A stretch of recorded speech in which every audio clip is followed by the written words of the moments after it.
entier doit avoir le regard détourné de Dieu. Parce que le nouvel ordre mondial détourne le regard de Dieu.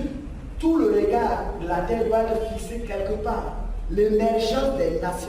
Pendant que Jésus est sur le point de venir, tout le monde doit regarder de l'autre côté. Voilà le programme. Celui qui veut comprendre, n'a qu'à comprendre. Si tu as compris ça, c'est bon. Et si tu n'as pas compris, tu vas comprendre plus tard. Alléluia. Amen. Donc on laisse ça. Nous allons partir en petit B. Petit B, nous allons voir quoi? Les premiers grands signes marquant le démarrage du nouvel ordre mondial. Les premiers grands signes marquant le démarrage du nouvel ordre mondial. Ok. On va plus tarder, on va aller directement le premier signe que nous avons assisté au monde. Le premier signe, c'est quoi? Le lancement de la politique de la démocratie. C'est une prédication. Une prédication mise dans la bouche des politiciens pour prêcher démocratie, démocratie, démocratie, démocratie. On dit gouvernement du peuple par le peuple, c'est de l'utopie pour celui qui réfléchit. C'est vrai, c'est faux. Gouvernement du peuple par le peuple, c'est quoi ça? Depuis quand le peuple a conduit le peuple? Il y a le gouvernement, c'est les leaders qui dirigent le peuple, mais les leaders qui sont assis dans la crainte de Dieu. Voilà le programme de Dieu. Il faut craindre Dieu pour que Dieu t'établit pour diriger le peuple. Mais il ne faut pas craindre le diable, et puis on t'établit, et puis tu diriges le peuple selon le diable. Démocratie, c'est de l'utopie si on veut réfléchir là-dessus. Gouvernement du peuple par le peuple, ça veut dire quoi? Ça ne veut rien dire. Ça ne veut rien dire. Alléluia. Donc on a vu l'émergence de la prédication de la démocratie autour des années, c'est devenu en vogue depuis les années 1980. 1990, 89, 90, 85 jusqu'à 90. Voilà les premiers grands signes. Pourquoi? Parce qu'il fallait une politique puissante pour accompagner le nouvel ordre mondial. Si on n'a pas aujourd'hui un gouvernement mondial, on ne peut pas parler sérieusement de démocratie. Or, nous n'avons pas... Donc elle a trouvé ses limites, la démocratie. Elle ne trouvera son accomplissement que lorsqu'elle sera une structure avec un gouvernement mondial, des gouvernements régionaux et des gouvernements locaux. Dans très très longtemps, on ne le verra pas. Je n'en sais rien, mais le gouvernement mondial, il est là. Parce que le nouvel ordre mondial a un objectif. Il faut que le monde soit divisé en sous-groupes, par des groupuscules. Chaque politicien doit avoir sa part du peuple sur quoi il est établi. Pourquoi? Parce qu'on va voir un peu plus tard, plus devant, qu'il faut arriver par la démocratie, il faut arriver facilement au soulèvement des peuples pour arriver à la confrontation. Bref, on laisse ça. Mais retenons que la démocratie, c'est la théorie de la politique qui doit accompagner le nouvel ordre mondial. Ça va? Allons-y au deuxième point. Le deuxième point qu'on a assisté sur Terre fut quoi? La chute du mur de Berlin. La chute du mur de Berlin, le message fort que ça donnait au monde, aux dirigeants du monde, c'était quoi? La réunification de l'Europe. Parce que l'Europe a été divisée. Quand vous étudiez l'histoire, l'Europe a été divisée depuis l'émergence des protestants, suivi de l'émergence des républiques, suivi de tous les autres groupes qui a eu lieu sur Terre, jusqu'à ce qu'on vienne nous rétablir. Donc la chute du mur de Berlin, pourquoi il y a eu le mur de Berlin? Parce qu'il y a eu la Deuxième Guerre mondiale et la Première Guerre mondiale. Et les Allemands ont travaillé puissamment pendant ces deux grandes guerres mondiales. Premièrement contre la France, deuxièmement contre les Juifs. Une guerre qui va engendrer la terre entière dans une guerre mondiale. Il fallait donc diviser l'Allemagne. Et le signe fort qui montrait que l'Allemagne était divisée était la muraille de Berlin. Et comme on n'a plus besoin que l'Europe soit divisée, soit en deux branches, on a besoin d'unir l'Europe, donc il fallait détruire la muraille de Berlin, d'où la chute du mur de Berlin. Ok. Ça s'est passé le 9 octobre 1989. On laisse ça. On va devant. Le troisième grand signe qu'on a assisté, c'était quoi? La chute du communisme. La chute du communisme. La chute du communisme cachait un message. Le message que ça cachait, c'était quoi? La fin de la diversion. Pourquoi diversion? Parce qu'après les deux grandes guerres mondiales, il fallait créer diversion. Pour que les hommes ne soient plus concentrés sur les deux grandes guerres mondiales pour chercher à trop s'interroger. Pourquoi il y a eu les deux grandes guerres mondiales? Pourquoi? Donc il fallait détourner le regard, l'attention des hommes, loin de ces pourquoi. Pour concentrer les hommes sur des raisonnements politiques, communisme et capitalisme. De sorte que ceux qui seront concentrés sur ces choses, ils vont y plonger leur affection et toute leur pensée. Maintenant, pendant qu'ils seront plongés de l'autre côté, les gens auront tout le temps d'effacer toutes les traces de la guerre. C'était le programme. C'est ce que vous étudiez à l'école, on dit la guerre froide. La guerre froide entre l'URSS et les États-Unis d'Amérique. La guerre froide entre l'idéologie du communisme et l'idéologie du capitalisme. C'est une diversion qui a été créée pour que les hommes n'aient pas le regard concentré sur le pourquoi des deux grandes guerres mondiales. En attendant que les hommes soient en train de rêver, les nations soient en train de rêver. C'était une pause pour que les nations rêvent un peu à une émergence quelconque. En 1985, l'URSS est une superpuissance en déclin. Le pays est épuisé, sclérosé. Mikhail Gorbatchev, le nouveau secrétaire général du Parti communiste à 56 ans, il représente la nouvelle génération qui veut moderniser le système. Nous étions dans l'impasse, notamment en ce qui concerne la course aux armements. On est allé au-delà de nos forces. L'idée a commencé à germer qu'une reconstruction économique était nécessaire. Gorbatchev lance alors la perestroïka, une libéralisation de l'économie et de la politique dans le cadre du régime communiste. Il permet la critique du système. En Europe de l'Est, les pays satellites commencent à s'émanciper. En 1989, le mur de Berlin tombe et Moscou laisse faire. Gorbatchev a donné à nos troupes l'ordre de rester dans les casernes. Nos troupes sont donc restées dans les casernes. Gorbatchev avait apporté une nouvelle doctrine. Il considérait que les peuples devaient pouvoir disposer d'eux-mêmes. Ce vent de liberté déborde vite des pays satellites et atteint l'Union soviétique. Le Caucase se rebelle contre Moscou, les pays baltes suivent, la Lituanie déclare son indépendance. Cette fois, l'intégrité de l'URSS est menacée. En janvier 1991, Moscou intervient, l'armée tire sur les manifestants.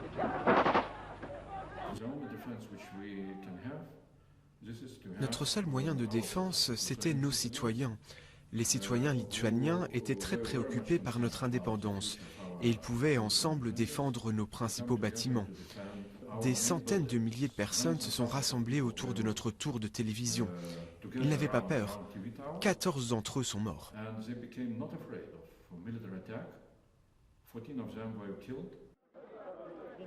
L'armée soviétique finit par se retirer.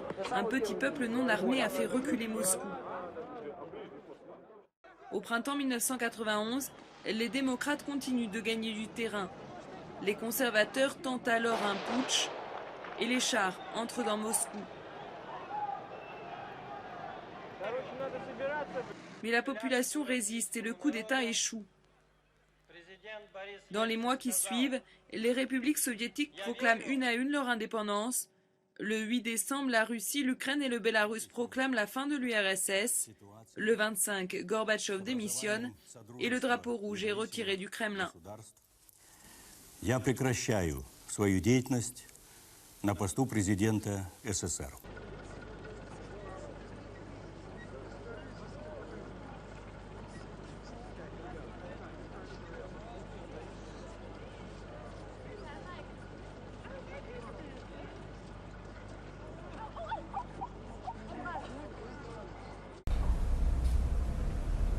Ok. Et c'est passé en 1990. Le communisme est tombé officiellement en 1990. Et comme les dirigeants du monde n'ont plus besoin que le monde soit divisé en deux, ils ont besoin que le monde soit regroupé, ils ont besoin que le monde soit uni. Donc il fallait détruire un des blocs.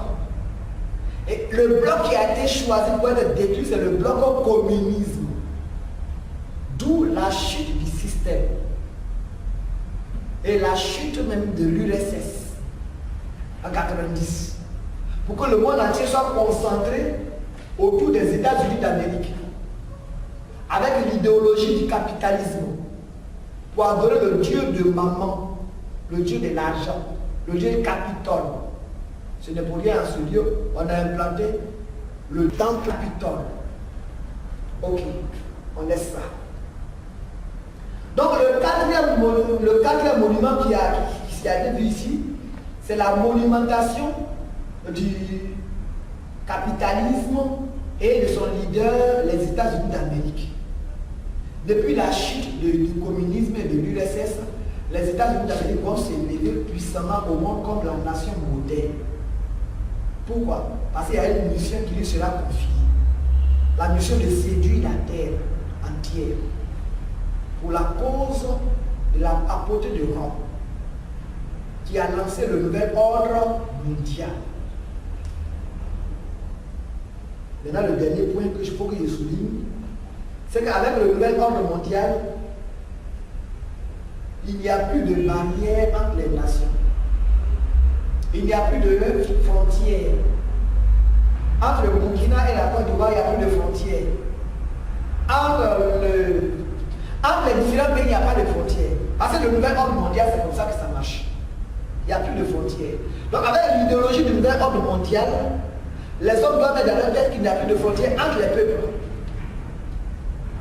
Il n'y a plus de frontières entre les peuples. Donc les questions de nationalité, ça n'a plus de valeur. C'est des choses révolues. C'est des choses dépassées. On n'a plus besoin de pièces d'identité. En attendant, on fait avec jusqu'à ce que chacun soit à la page de la nouvelle pièce d'identité, de la nouvelle identification mondiale. Il faut faire le jeu avec. Sinon, normalement, on n'a plus besoin de ça. Nationalité ivoirienne, nationalité burkinabé, nationalité togolaise, on n'en a plus besoin avec le nouvel ordre mondial. On devient citoyen du monde entier. C'est-à-dire que ce qui se passe sur la terre, c'est des hommes qui prennent le temps d'écrire votre histoire. Toi, tu viens pour appliquer. Ça veut dire que sur la terre, très peu sont ceux qui réfléchissent. Très peu sont ceux qui réfléchissent. Parce que les pages de ton histoire, on a écrit les pages, quand tu viens pour appliquer, tu es comme une marionnette, tu viens pour appliquer ce qu'on a écrit ici. Si tu comprends ça, ton esprit va s'élever pour comprendre vite les choses du Seigneur. Parce que le nouvel ordre mondial, on a mis ça dans la bouche des gens. Et c'est comme ça que la chose marche. Et le nouvel ordre mondial, actuellement, ça est utilisé à l'école. C'est utilisé dans les universités. Les professeurs doivent faire étudier ça aux élèves, aux étudiants. Et le monde vraiment est manipulé à une très grande vitesse. Et c'est vraiment dangereux. C'est vraiment grave. Alléluia. Amen. Donc voilà ce qui se passe. Voilà ce qui se passe. Nous allons voir en petit C. L'animation et les paroles de l'image de la bête. L'animation et les paroles de l'image de la bête. Nous allons lire encore un passage, le même passage, on va le relire et je vais bien expliquer la partie. L'Apocalypse 13 toujours, le verset 15. On va expliquer le verset 15 correctement. Continue, reprends ma vie. Apocalypse chapitre 13, verset 15. Et il lui fut donné d'animer l'image de la bête. Et il lui fut donné d'animer l'image de la bête. Afin que l'image de la bête parle. Afin que l'image de la bête parle. Merci. Et qu'elle fit que tous ceux qui n'adoraient pas l'image de la bête soient tués. Et qu'elle fit que tous ceux qui ne vont pas adorer l'image de la bête soient tués. Ça veut dire quoi? Tous ceux qui vont vont pas vouloir rentrer dans le nouvel ordre mondial doivent être tués. Ça veut dire quoi? Quand tu sois président, quand tu sois ministre, quand tu sois politicien, quand tu sois grand, quand tu sois petit, quand tu sois pasteur, quand tu sois qui que tu ne rentres pas dans le nouvel ordre mondial, on te tue. Il faut qu'on te tue. Et c'est la règle. C'est comme ça que le nouvel ordre mondial fonctionne. Tous les gouvernements de la Terre doivent appartenir obligatoirement au nouvel ordre mondial. Tu ne rentres pas dedans, on te tue.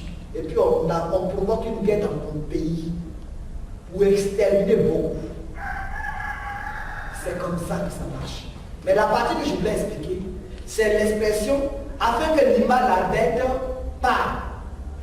Il lui fit donner l'image la bête afin que l'image la bête parle.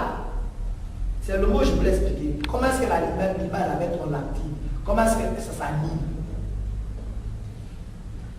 Cette expression, l'image la bête activée, cette animation concerne l'ensemble de toutes les activités faites dans le monde au nom du nouvel ordre mondial. Quand on dit, la Bible dit, il lui fit donner d'animer l'image la bête, ça veut dire quoi? Ça veut dire que dans le monde, les choses seront faites, mais au nom du nouvel ordre mondial. Des mobilisations seront faites au nom du nouvel ordre mondial. Des rassemblements seront faits au nom du nouvel ordre mondial. Rassemblement politique, rassemblement religieux, rassemblement des civils, rassemblement de temps. Donc tous ces différents rassemblements qui ont lieu dans le monde, c'est ça l'image de la bête qui est animée.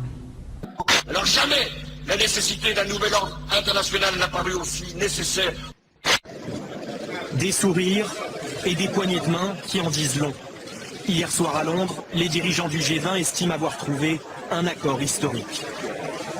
Un nouvel ordre mondial émerge et avec lui, nous entrons dans une nouvelle ère de coopération internationale. Aux États-Unis, à l'Europe, à l'ensemble des pays de la planète, de se doter d'une gouvernance mondiale dont nous voyons aujourd'hui qu'elle est essentielle pour résoudre les grands problèmes d'environnement, et Barack Obama est engagé sur ces questions d'environnement, il veut signer le protocole de Kyoto, eh bien nous avons besoin de cette gouvernance mondiale. Le grand pari du XXIe siècle, c'est l'invention, comme vous venez de le dire, d'une gouvernance mondiale. Elle prend aujourd'hui, l'embryon prend aujourd'hui la forme du G20, et au cœur de cette nouvelle gouvernance mondiale, il y a le nouveau FMI. Et si je vous ai bien entendu, c'est la gauche, ou en tout cas les idées de gauche, qui font bouger le monde et qui peuvent faire avancer vers une gouvernance mondiale? C'est ma conviction, mais si je devais aller jusqu'au bout de ma conviction, je dirais que c'est comme ça depuis très longtemps. Thierry Volton? Oui. C'est une idée de droite, la gouvernance mondiale. Vous trouvez? C'est très bizarre. Pourquoi c'est une idée de droite alors? Parce que c'est en fait c'est un espèce de pouvoir quand même énorme où l'individu et les nations n'ont plus donc les nations qui élisent leurs dirigeants n'ont plus grand chose à dire. Ça va? Ça va? Amen. Amen. Donc je prends quelques exemples. Le rassemblement des religieux autour du pape Jean-Paul II en décembre 1999 au Vatican, où il y avait des chrétiens, des musulmans, des bouddhistes, des shintoïstes, des taoïstes, des vaudous, des magiciens. Ça, c'est l'image de la bête qui est animée. Comme ça. Quand on dit l'image de la bête animée, vous n'attendez pas une bête qui va sortir de la lagune ébillée là-bas, qui va venir comme ça, et puis quelqu'un va pousser, appuyer un bouton, et puis l'image de la bête va marcher comme ça. Non, jamais. C'est des activités qui ont lieu dans le monde, et ces activités-là sont vues sous la forme de l'image de la bête qui est animée. Bonjour à toutes et à tous et bienvenue à celles et ceux d'entre vous qui nous rejoindraient à l'instant sur KTO. Nous nous retrouvons ce matin en direct depuis Rome, en la salle Clémentine au Vatican, pour suivre l'audience du pape François aux délégués fraternels des autres confessions chrétiennes et des représentants des autres religions, juives et musulmanes en particulier. Un rendez-vous qui est en quelque sorte le 7e de notre nouveau pontife depuis son élection mercredi dernier.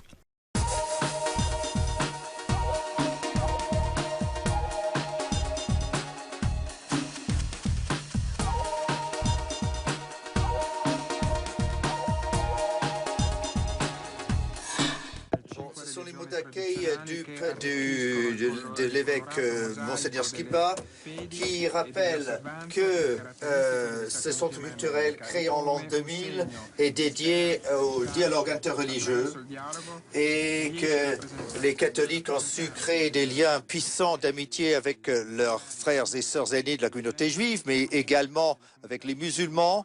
Ils ont su créer des ponts de compréhension culturelle et religieuse, en même temps que nous sommes engagés à libérer le monde de la violence d'inspiration religieuse. Les liens de la conférence épiscopale avec les religions d'Asie, et notamment avec les hindous, les bouddhistes, les sikhs, les jains, ont porté des fruits, parmi lesquels les dialogues bilatéraux qui cherche à promouvoir un témoignage partagé sur la puissance de la foi dans la constitution d'une société américaine où toute vie est tenue pour sacrée, où la dignité humaine est reconnue à chacun. Donner vie au mouvement. Le rassemblement des politiciens, deux fois aux États-Unis d'Amérique, deux fois par-ci et par-là, c'est ça l'image de la bête qui est animée. Afin que l'image de la bête parle. Il a dit qu'afin que l'image de la bête parle. Donc c'est cette partie aussi que j'ai besoin d'expliquer. Les paroles de l'image de la bête sont aussi l'ensemble de toutes les déclarations faites par les dirigeants du monde au nom du nouvel ordre mondial. Ça veut dire quoi? Ça veut dire que soit un président ou bien une grande personnalité se lève et lui dit au nom du nouvel ordre mondial, je déclare ceci, cela et ceci. En ce moment précis, ceux qui ont les oreilles affûtées, ceux qui ont des cerveaux affûtés, qui ont des yeux bien réglés, ils doivent savoir que la bête est en train de parler. C'est ça. Ceux qui ont les oreilles affûtées, ils doivent savoir que la bête est en train de parler. Je prends un exemple, ou des exemples. Quand M. Nicolas Sarkozy dit, et je vous dis une troisième chose, on ira ensemble vers ce nouvel ordre mondial. Personne, je dis bien personne, ne pourra s'y opposer. En ce moment précis qu'il a parlé, la phrase, ça doit être mis sur le compte de qui? De la bête qui parle, de l'image de la bête qui parle. Et je peux vous dire une troisième chose. On ira ensemble vers ce nouvel ordre mondial. Et personne, je dis bien, personne ne pourra s'y opposer. Ça va? Il a parlé au nom de qui? Du nouvel ordre mondial. Il dit personne ne pourra s'interposer devant le nouvel ordre mondial. Tu es d'accord, tu n'es pas d'accord, tu dois être d'accord. Tu rentres dedans à tout prix. Tu ne peux pas rentrer dedans où on te tue, où on te force. C'est ce qu'il a dit. Donc sa parole est égale à quoi? À une menace, à une obligation. C'est ça. À une menace et à une obligation. Tous les dirigeants de la tête doivent être d'accord. Si tu n'es pas d'accord, on te tue. Ou tu acceptes qu'on te tue, ou tu es d'accord. Il ne doit pas avoir de gouvernement accepté. Tous les gouvernements de la terre doivent rentrer dans le circuit. Et si un gouvernement ne veut pas rentrer dans le circuit, on le tue, on le détruit à tous les prix. C'est pourquoi il faut prononcer de telles déclarations. Et j'en appelle à tous les gouvernements. Aucun d'entre nous n'en sortira en faisant sa propre politique dans son coin, isolé de ce que font les autres. Aucun. Car à travers le monde, les forces au service du changement sont considérablement plus fortes que les conservatismes et les immobilismes. Ça va? Amen. Ok. On va aller parler. Un autre a dit, M. Bush, le président Bush, n'est-ce pas? Il a dit, et lorsque nous serons victorieux, et nous le serons, nous aurons une réelle chance avec ce nouvel ordre mondial.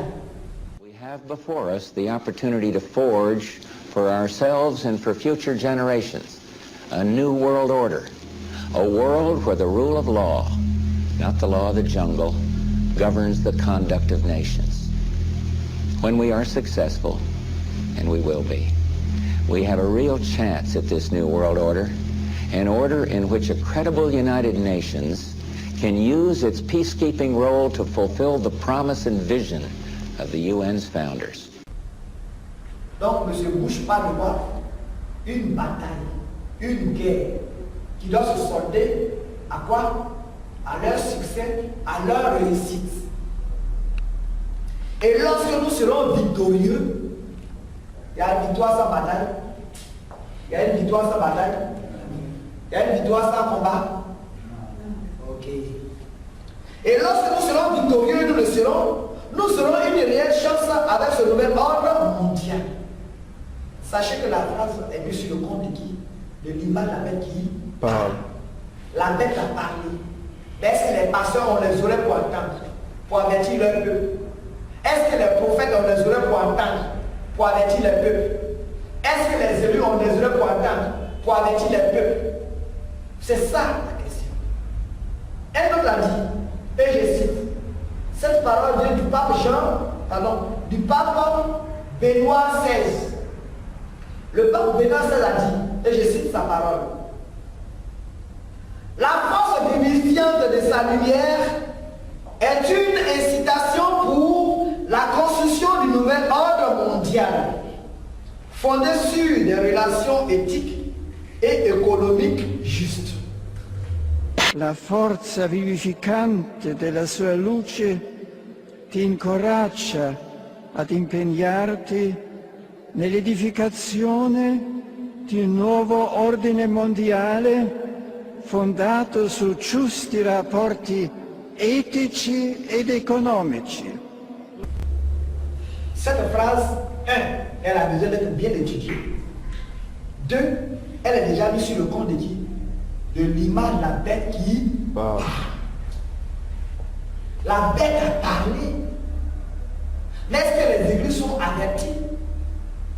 Est-ce que les missions sont averties? Est-ce que les missionnaires sont avertis? Est-ce que les élus sont avertis? C'est ça. Mais il n'y a pas de quoi? La force vivifiante de quelqu'un, de sa lumière, la force vivifiante de sa lumière. La force vivifiante de sa lumière est une incitation pour la construction du nouvel ordre mondial. Il parle de qui? Le monsieur parle de qui? D'un président? Point d'interrogation. Le pape est au-dessus de tous les présidents de la terre. Ce qui est sûr, selon le droit canon catholique, le pape est au-dessus de tous les présidents de la terre. Donc ce qui est sûr, c'est un papa d'un président. Il parle de qui? De Dieu?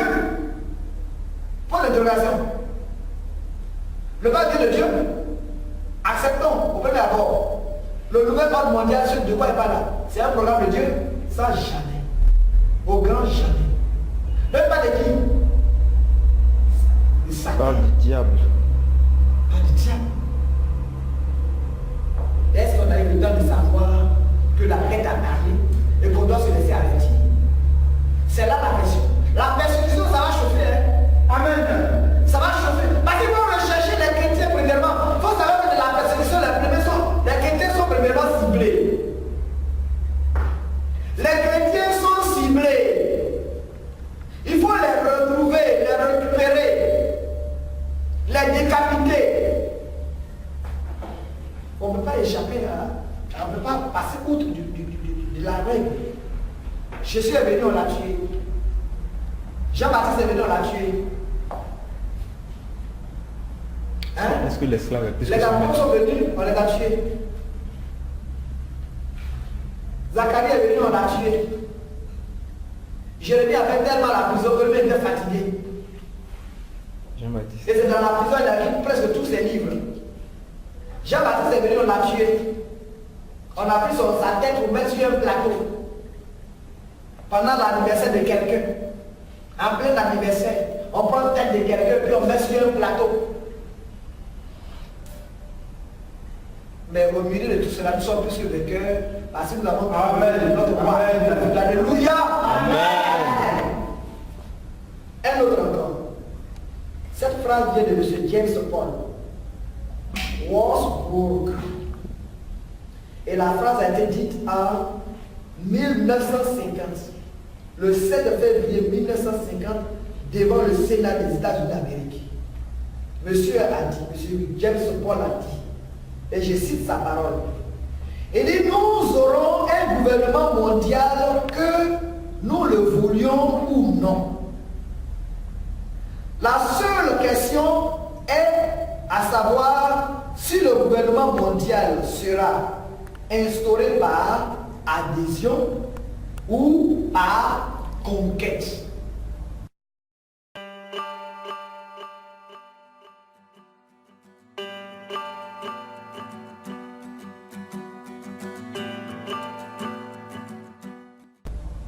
Ça veut dire quoi?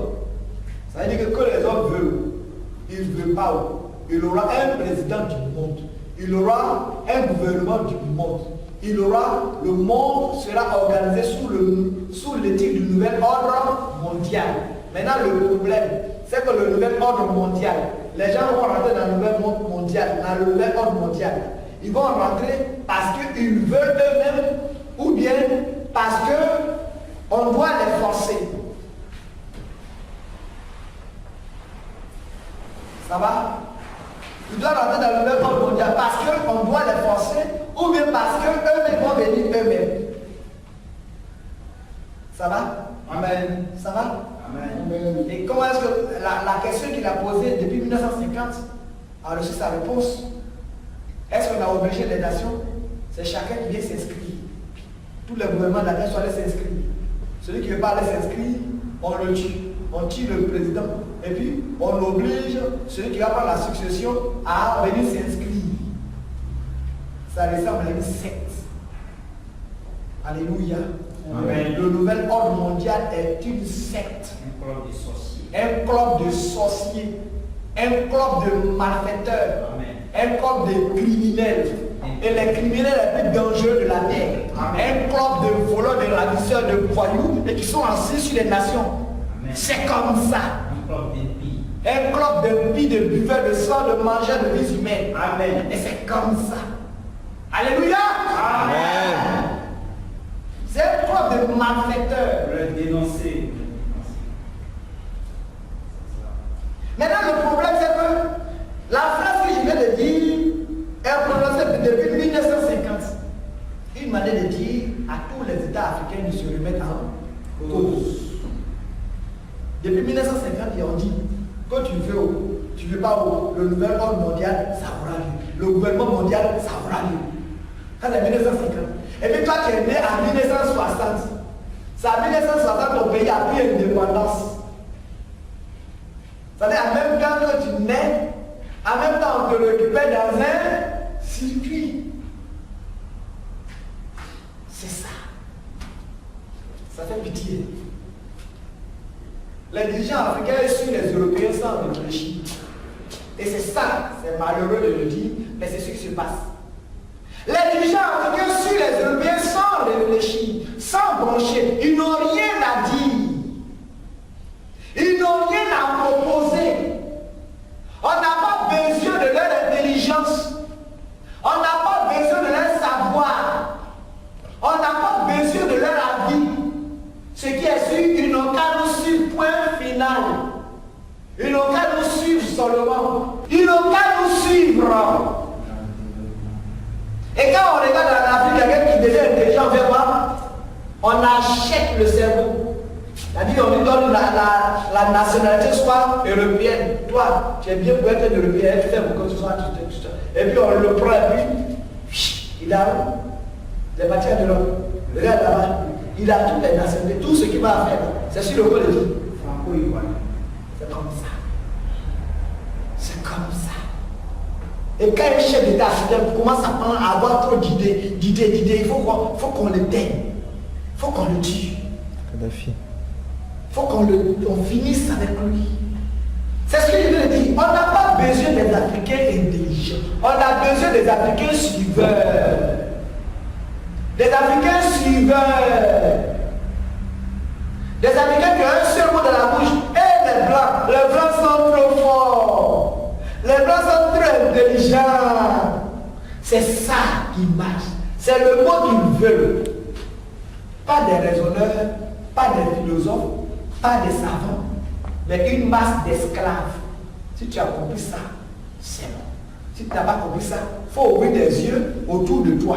Et puis tu vas constater. Alléluia! Amen! Ok. On va laisser ça. On va laisser ça. On va laisser une autre. Maintenant, aux Africains, maintenant, de prouver qu'ils ont des cerveaux. N'est-ce pas?